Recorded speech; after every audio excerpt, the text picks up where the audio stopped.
Tu veux lire en anglais mais tu sais pas par où commencer? Je te donne 3 idées de bouquins qui vont forcément te correspondre. Écoute jusqu'à la fin, je suis sûre que tu vas trouver ton bonheur.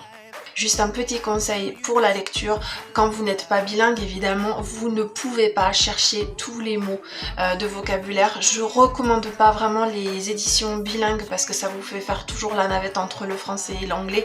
C'est pas bon, il vaut mieux essayer directement de lire en anglais. Allez chercher vraiment les mots qui reviennent et qui vous gênent et vous sentez que sans ce mot-là, l'histoire vous passez complètement à côté. C'est pour ça commencez par un des plus faciles ou un qui vraiment vous plaît et l'histoire vous plaît. Donc cherche vraiment le mot qui revient et qui va te gêner pour comprendre. Alors le premier, The Curious Incident of the Dog in the Nighttime, il est très bien, il est très accessible, les phrases sont vraiment simples, donc si tu as un petit niveau, je te conseille de commencer par celui-ci. C'est ce qu'on appelle un murder mystery, donc il y a une enquête, le récit est fait par un adolescent atteint de syndrome d'Asperger, donc il est vraiment super, niveau de langue très abordable et ça plaît à ceux qui aiment résoudre les enquêtes. Le deuxième, To Kill a Mockingbird, classique incontournable de la littérature américaine, best-seller, lauréat du prix Pulitzer en 1961, donc ce livre il est vraiment bien pour la culture personnelle.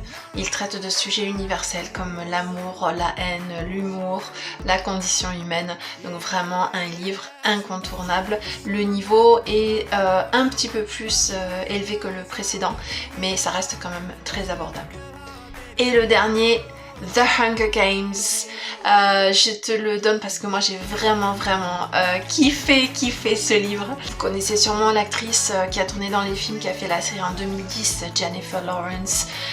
C'est vraiment une série de films brillantissimes. Les livres sont vraiment à la hauteur. En fait le film est tiré du livre.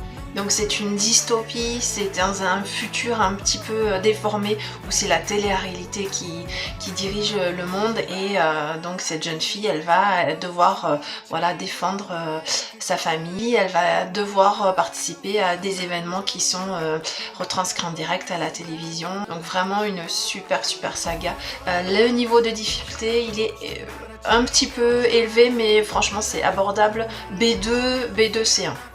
Alors des bouquins à lire en anglais, il y en a plein, n'hésitez pas à mettre en commentaire si vous en avez lu d'autres, s'ils sont accessibles, pas accessibles, faciles, difficiles, ce que vous avez aimé, pour donner des idées à tout le monde. Moi j'en donne 3, mais évidemment il y en a plein d'autres, n'hésitez pas à partager en commentaire et à vous abonner pour m'encourager et me soutenir dans mes vidéos.